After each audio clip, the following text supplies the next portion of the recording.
Nós começamos lá em Gênesis, e nós temos avançamos até rapidamente, e hoje nós vamos ter como base um texto, que é um momento do ministério do Senhor Jesus com os discípulos.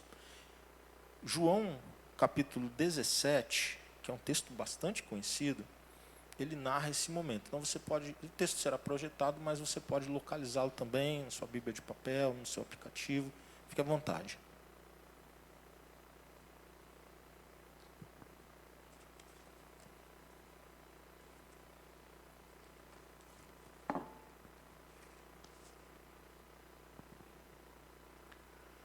Evangelho de João, capítulo 17, o texto nos diz assim: depois de dizer, só um minuto, irmãos, eu cometi uma gafe aqui, eu não segui a orientação do nosso Robson. Eu quero fazer uma menção especial àqueles que nos acompanham pelo YouTube. Que Deus abençoe a todos também, em nome de Jesus. Essa é uma alegria que nós temos, que a palavra de Deus possa chegar através de diferentes meios a quem o Senhor quiser entregar essa palavra, para que ela produza efeito no coração, produza glória para Deus. Então, o Evangelho de João, capítulo 17, a partir do verso 1, diz assim: depois de dizer todas essas coisas, Jesus olhou para o céu e orou: Pai, chegou a hora, glorifica teu Filho para que ele te glorifique. Pois tu lhe deste autoridade sobre toda a humanidade. Ele concede vida eterna a cada um daqueles que lhe deste. E a vida eterna é isto: conhecer a ti, o único Deus verdadeiro, e a Jesus Cristo, a quem enviaste ao mundo. Eu te glorifiquei aqui na terra, completando a obra que me deste para realizar. Agora, Pai, glorifica-me e leva-me para junto de ti, para que a glória que tive a teu lado, antes do princípio do mundo. Eu revelei teu nome àqueles que me deste do mundo, eles sempre foram teus. Tu os deste a mim, e eles obedeceram à tua palavra. Quero ler também, um pouco mais abaixo, versículos 21, 22 e 26, que dizem assim: minha oração é que todos eles sejam um, como nós somos um, como tu estás em mim, Pai, e eu estou em ti. Que eles estejam em nós, para que o mundo creia que tu me enviaste. Eu dei a eles a glória que tu me deste, para que sejam um, como nós somos um. Eu revelei teu nome a eles e continuarei a fazê-lo. Então teu amor por mim estará neles e eu estarei neles. Baixe sua cabeça, feche seus olhos, vamos orar, vamos falar com Deus. Santo e amado Deus, bendizemos o teu nome. Te agradecemos por tua palavra. Uma pequena parte dela acabou de ser lida agora. E nós te suplicamos, Deus, que o Espírito do Senhor aplique essa palavra aos nossos corações. E que o Senhor nos fale de um modo muito particular, Deus. Glorifica o teu nome através da tua palavra, Deus, e faz obra que só o Espírito do Senhor pode fazer. Cala, Deus, qualquer outra voz nesse lugar, para que somente a voz do Senhor seja ouvida, seja discernida com clareza e obedecida. Em nome de Jesus. Amém. Queridos, esse texto é um texto de um momento bastante especial da vida de Jesus. Jesus tinha participado com os próprios discípulos do último jantar que eles comeram juntos, a última ceia. E agora Jesus iria para o clímax do seu ministério na terra. Jesus havia ceado com os discípulos e agora ele ia no caminho da cruz. Essa é uma oração, portanto, de um momento bastante significativo. Ele vai conversar com o Pai, ele vai orar, e algumas coisas surgem nessa oração que se destacam mesmo. Por exemplo, ele pede para que o Senhor proteja os discípulos. Ele pede para que os discípulos vivam em unidade. Quando nós olhamos com cuidado a oração, proteção, unidade e santificação dos discípulos são elementos que nós vamos encontrar aqui. Mas eu diria que há um outro tema que une todos esses pontos. Um outro tema está presente, ligando proteção aos discípulos, unidade dos discípulos, santificação dos discípulos. E esse tema é a glória de Deus.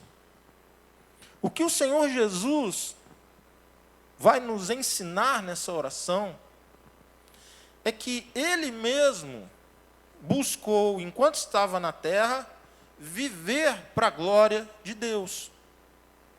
E eu quero compartilhar, então, com os irmãos algumas reflexões. O texto começa dizendo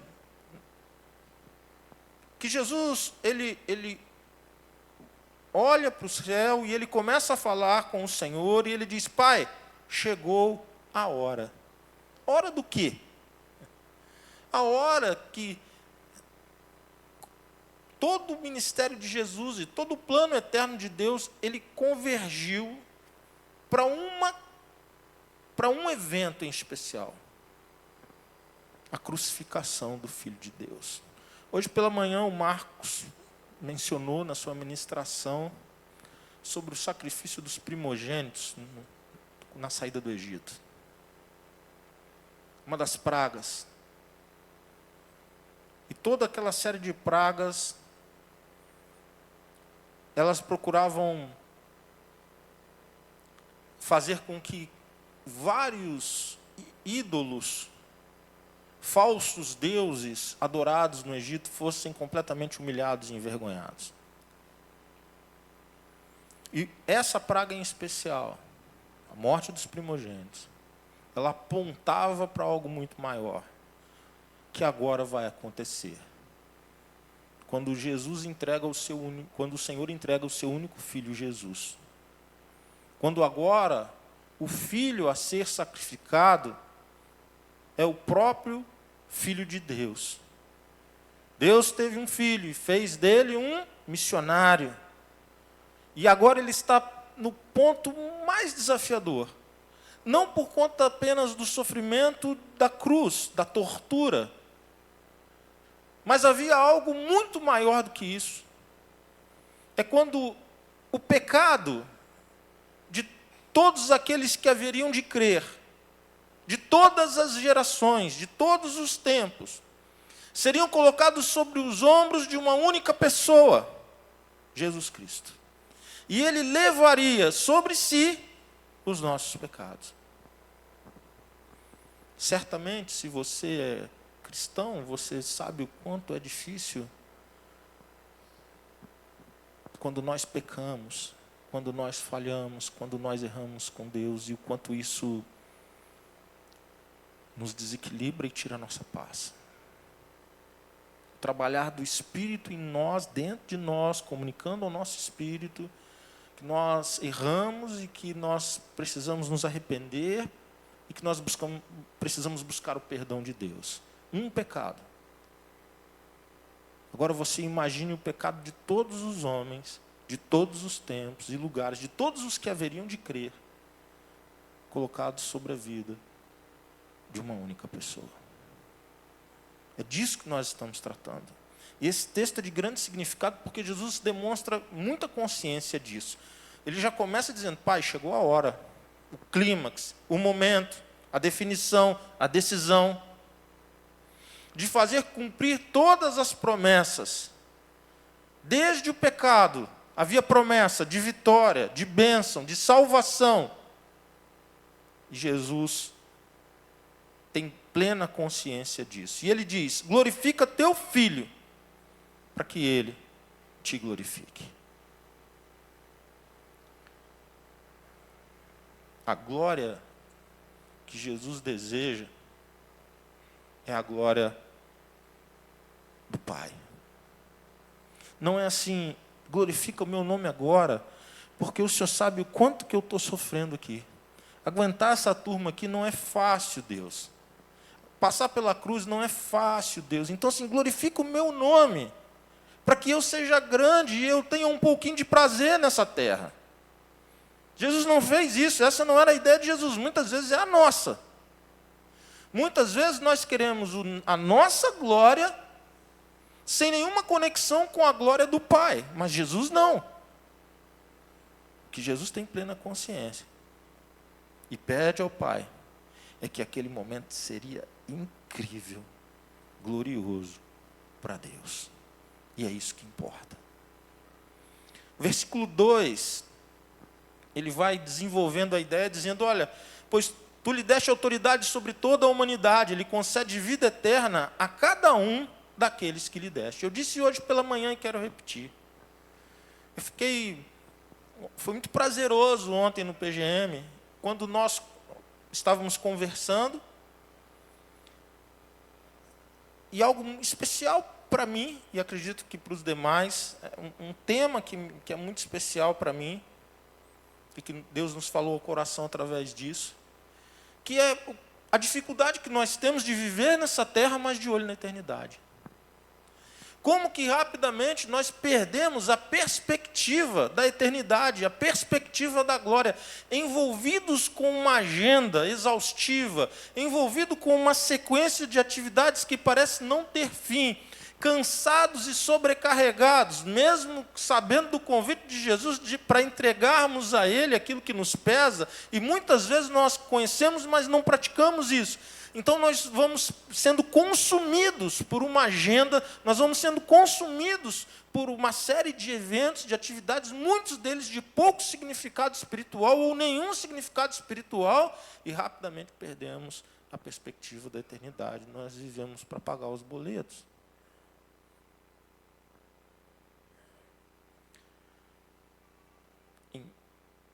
E alguém pode dizer, pastor, mas é difícil?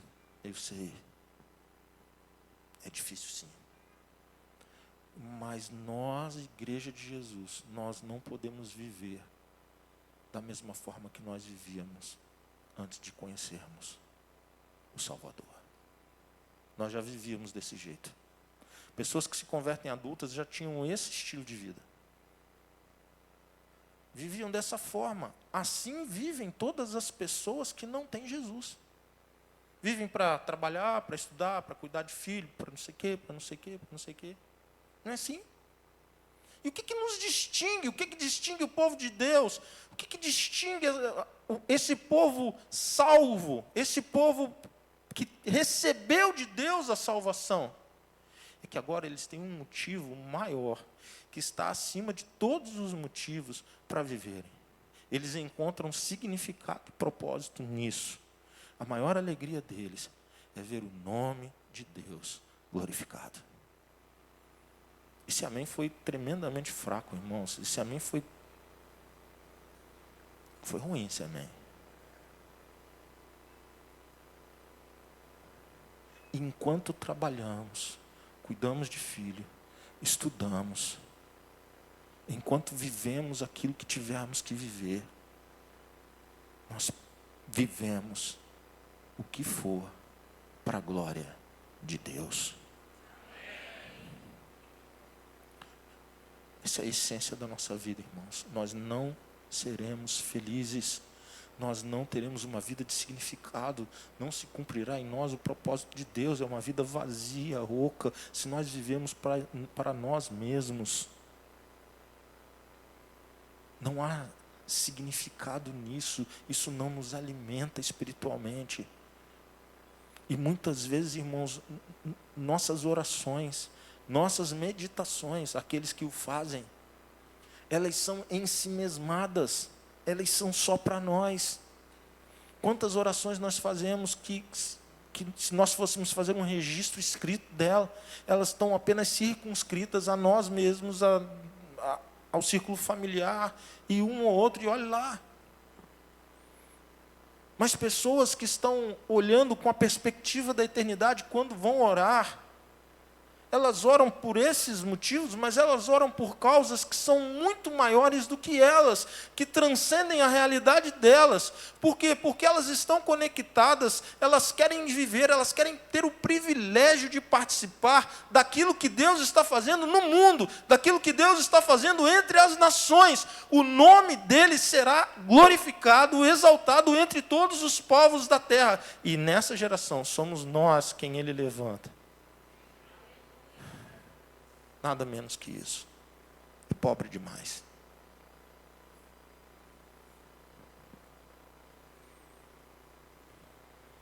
Viva cada dia na perspectiva da eternidade. Viva cada dia olhando para o alto e para frente com esperança. O texto avança, eu quero avançar também. Versículo 4 é um versículo chave para esse texto. Ele diz assim, olha que palavra de Jesus. Eu te glorifiquei aqui na terra. Ele começa dizendo isso. Obrigado, Rodrigo. Eu te glorifiquei aqui na terra. Quantos de nós poderíamos dizer isso hoje?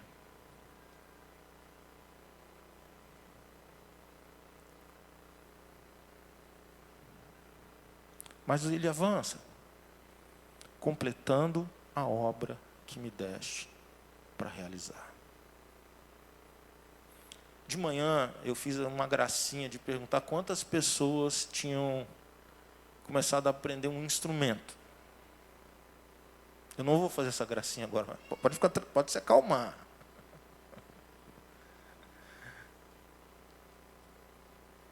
Porque depois eu pergunto, quantos dos que começaram chegaram num nível excelente? Os bracinhos vão tudo baixando.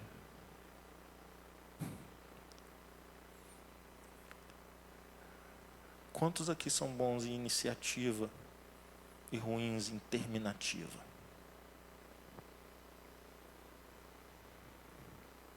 Esse texto está dizendo que Deus é glorificado quando nós começamos e permanecemos no propósito para as nossas vidas.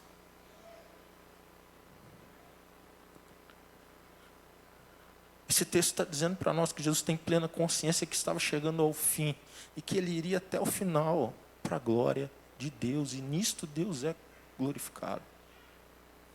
Irmãos, eu já tive o privilégio de conhecer algumas pessoas, e aqui na igreja existem algumas dessas pessoas, mas ao longo da minha jornada cristã, gente que servia a Deus desde a juventude, irmãos.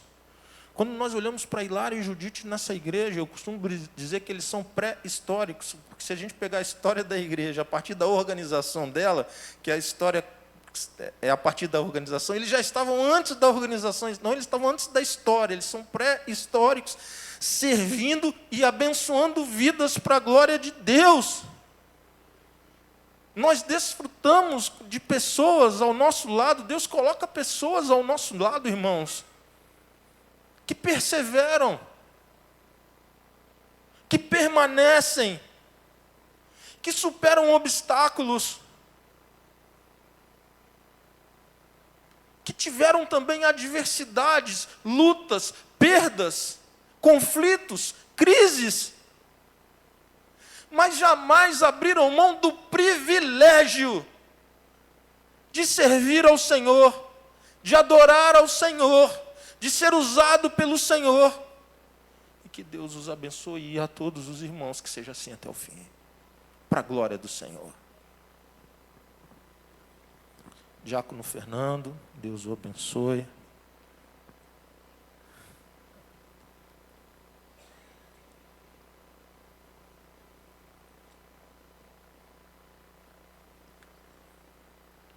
Eu quero dizer uma coisa para vocês, que não tem a ver com o sermão, mas tem a ver com o Fernando.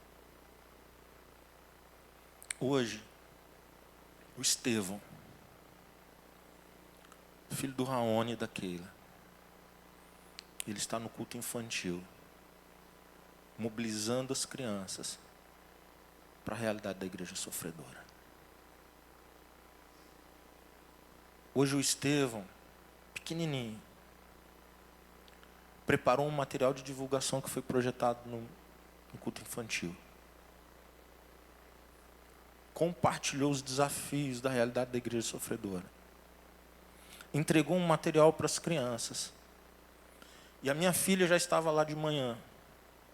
Quando ela chegou em casa, ela estava feliz e ela compartilhou conosco, porque ela foi ministrada pela vida do Estevão. É só o começo de uma vida que há de ser para louvor da glória do Senhor até o fim.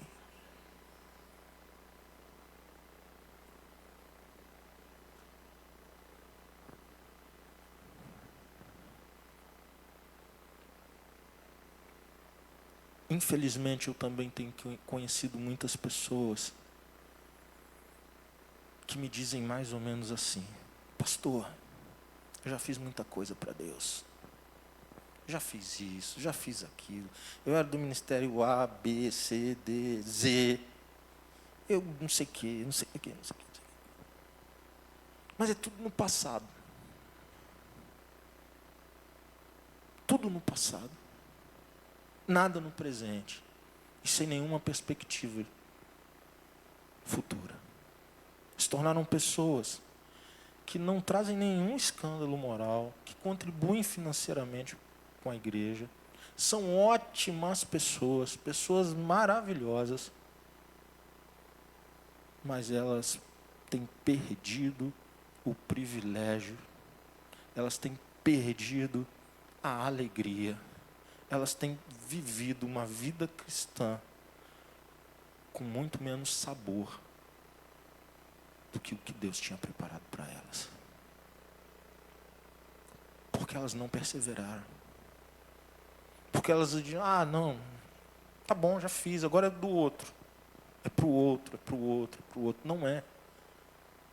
É para todos nós.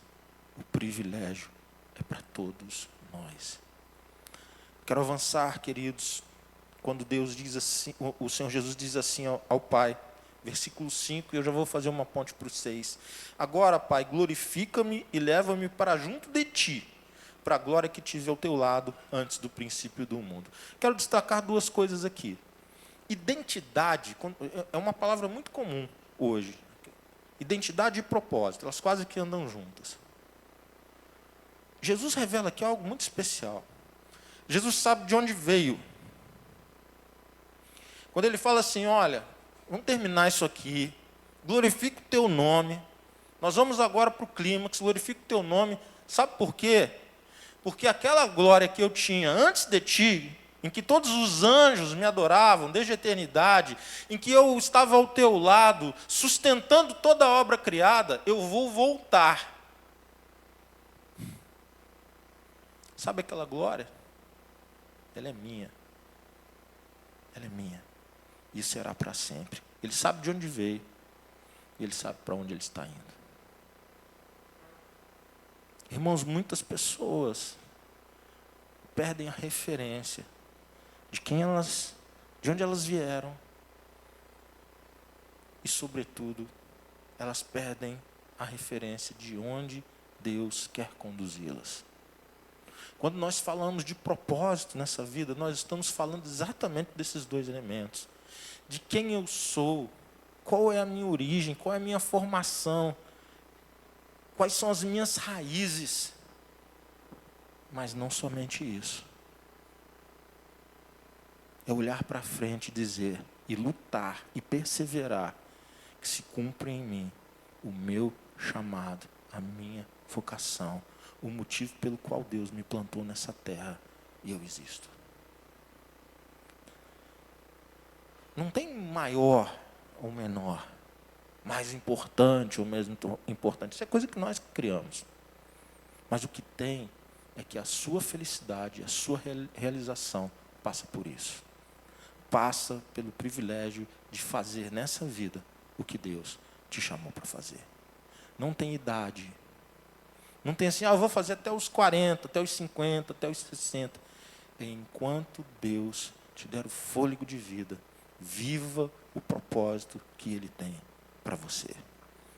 Mas no versículo 6, ele responde uma questão do 4. Lembra que eu falei que o 4 e o 6 estavam juntos? Eu te glorifiquei na terra, completando a obra que me deste para realizar. Eu falei de perseverança. Mas qual obra é essa?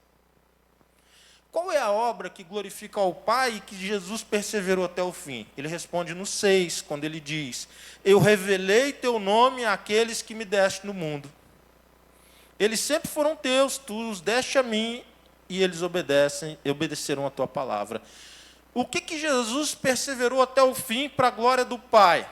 Revelar o nome do Senhor àqueles que foram dados a Ele.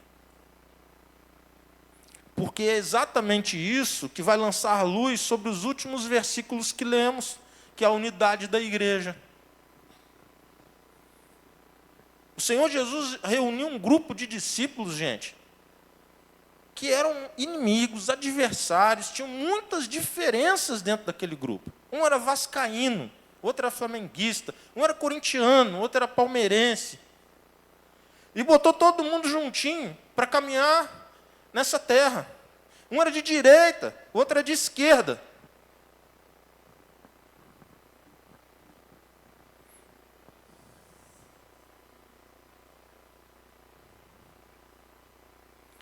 Eles tinham grupos políticos diferentes. Eles tinham competências e habilidades muito diferentes. Eles tinham idades diferentes. Eles tinham formação escolar, acadêmica, instrução diferentes. Eles tinham tudo para dar errado. Tudo. O Senhor Jesus começa a nos dar uma luz aqui a respeito da unidade da igreja, dizendo, olha, o que une a igreja não é um grupo de soldadinhos, de robozinhos, não é nada disso. Lá perto de Volta Redonda, a minha cidade, a cidade onde eu vivia até vir para cá em 2011, tem uma outra cidade que se chama Resende, alguns conhecem, tem uma academia militar gigantesca lá. E é grande, grande, grande, grande. Então, em eventos, as famílias são convidadas. No evento, o filho está lá, e aí as famílias vão. Chegando lá, a família fica numa arquibancada, vamos dizer, e eles passam lá. E aí é muito legal essa coisa, nossa, meu filho, como é que você estava lindo, né? Você era o último ali daquela fileira. Não, mãe, eu era aquele que estava lá na frente. Porque da distância que se vê, todo mundo igual. As diferenças são muito pequenas. E se a mãe está errando, você vê que o negócio não está fácil, né? Quando a mãe está errando o filho, você vê que não é fácil. E muitas vezes as pessoas imaginam que a unidade da igreja vai ser uma uniformidade. Está todo mundo uniforme. Eles podem estar se matando, mas eles são parecidos. Eles têm a mesma roupa, eles têm o mesmo... E o que o Senhor Jesus está trazendo para nós é que a unidade da igreja, o que une todos nós, o que une os diferentes, desde que Ele chamou os diferentes para caminharem com Ele, é uma coisa só.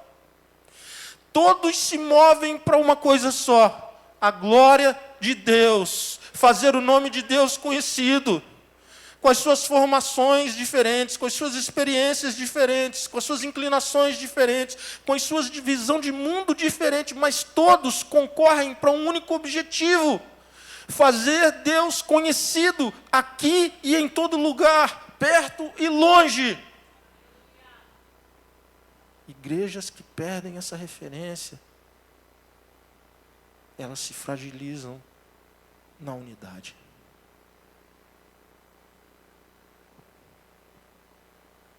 Porque a partir do 21, a oração toma essa forma. Minha oração é que todos sejam um, como nós somos um. Olha o exemplo.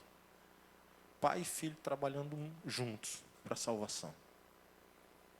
Igreja unida ao pai e ao filho, trabalhando junto para a salvação.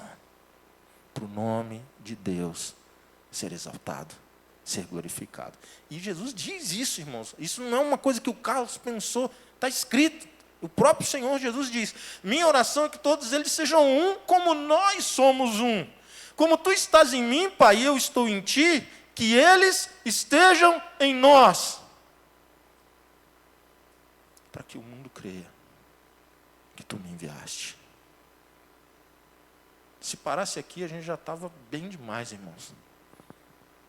Mas ele vai mais fundo ainda, ele não para, ele olha o que ele diz no 22, irmãos. Eu dei a eles a glória que tu me deste.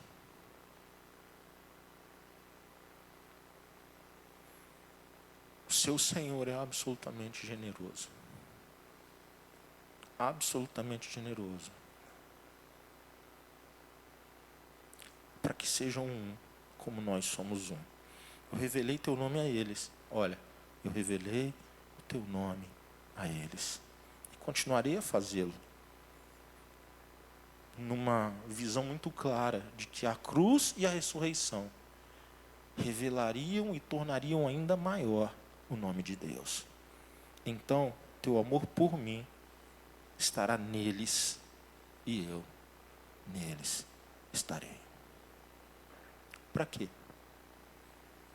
Para que a igreja cumpra, para que eu e você possamos cumprir o nosso chamado de fazer grande o nome do Senhor entre todos os povos da terra.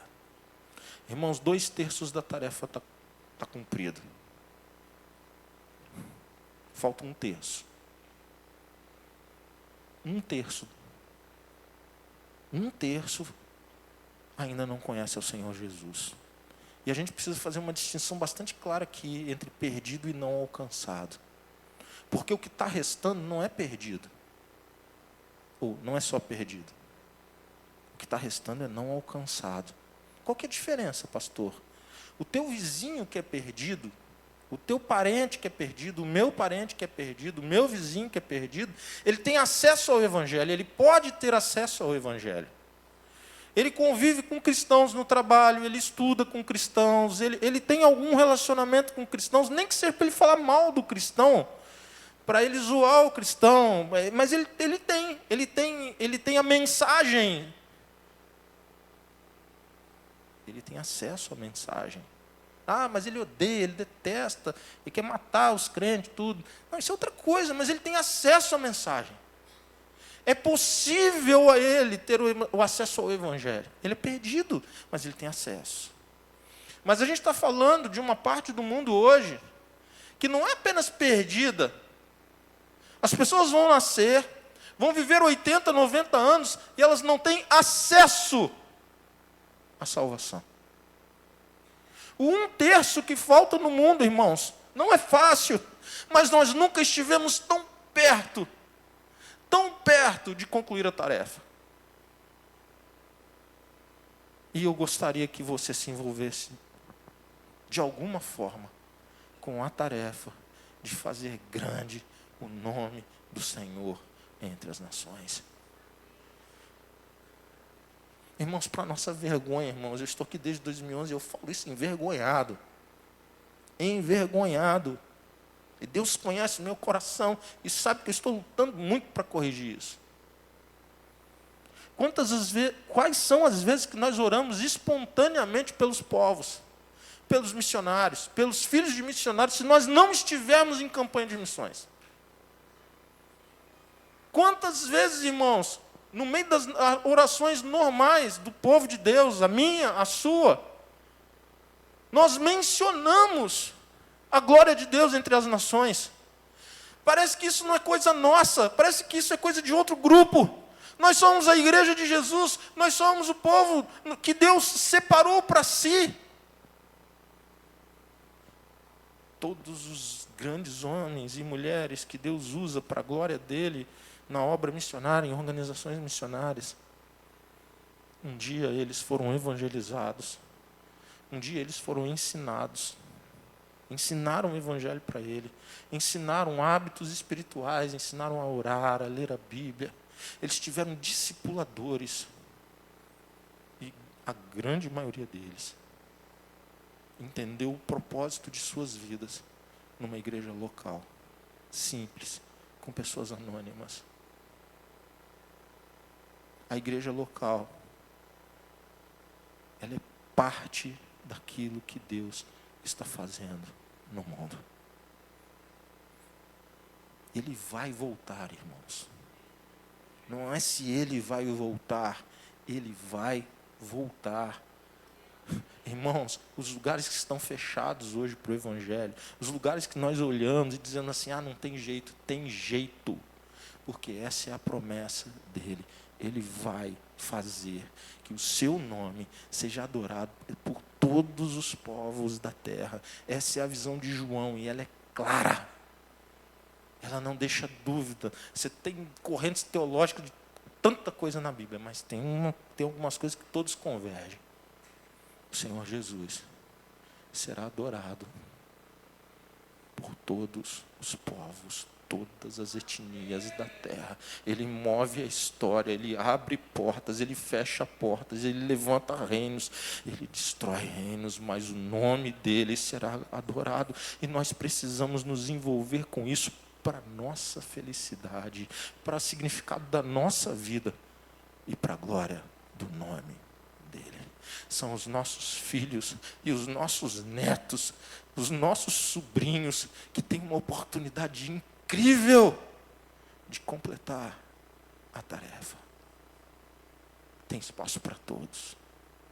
E Deus chama você e eu, nessa geração, para vivermos olhando para a eternidade, para a glória do nome do Filho de Deus. Baixe sua cabeça, feche seus olhos. Eu quero fazer propor uma reflexão, mas eu quero que você olhe para você. Eu quero te convidar agora a pensar sobre a sua própria vida. Eu quero te convidar aqui a pensar se o que une a igreja é o propósito de ver Deus glorificado entre as nações. Eu quero te convidar a pensar o seu papel nisso. Deus te chama para que você se envolva. Talvez você diga, pastor, mas eu não estou indo nem a Garuva, pastor. Eu não estou indo nem a São Chico, pastor. Como é que Deus vai me envolver? Como é que Deus está me chamando para isso? Deus está chamando todos os filhos dele para isso. Você é filho de Deus, você é filha de Deus. Ele vai revelar a você o teu papel, a tua função, para que você o exerça com alegria e com perseverança. Porque é exatamente isso que traz alegria e significado para a tua existência.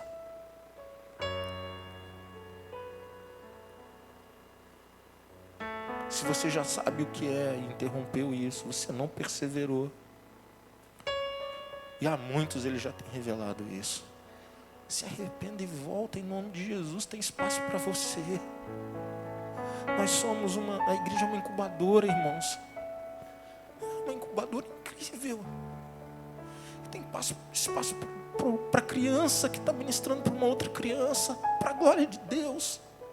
Tem espaço para adolescente, tem espaço para jovem, tem espaço para adulto, tem espaço para o ancião. Deus chama a todos a se envolverem com aquilo que Ele está fazendo no mundo. E eu quero gastar a minha vida. Falta 1/3 para completar a tarefa. E eu estou no último terço da minha vida, do meu ministério. E eu tenho clareza que o que Deus está fazendo na minha vida é me dando um foco para que essa igreja se sinta parte daquilo que Deus está fazendo entre as nações, para a glória dele. Não fique de fora desse privilégio. Não fique de fora. Senhor, muito obrigado. Muito obrigado pela tua palavra. Muito obrigado pelo agir do teu Espírito. Muito obrigado por Jesus Cristo que nos amou até o fim, que perseverou. Muito obrigado, Deus, porque nós já sabemos a história, Deus. Ele venceu a morte, Ele se entregou à morte para vencê-la. Ele pisou a cabeça da serpente, esmagou, Deus. E agora os que vivem nele, vivem livres. Vivem livres. Livres para adorar, livres para servir, livres para glorificar e livres para fazerem grande o nome dele. Faz isso conosco, Deus. Essa igreja aqui é pequena, Deus,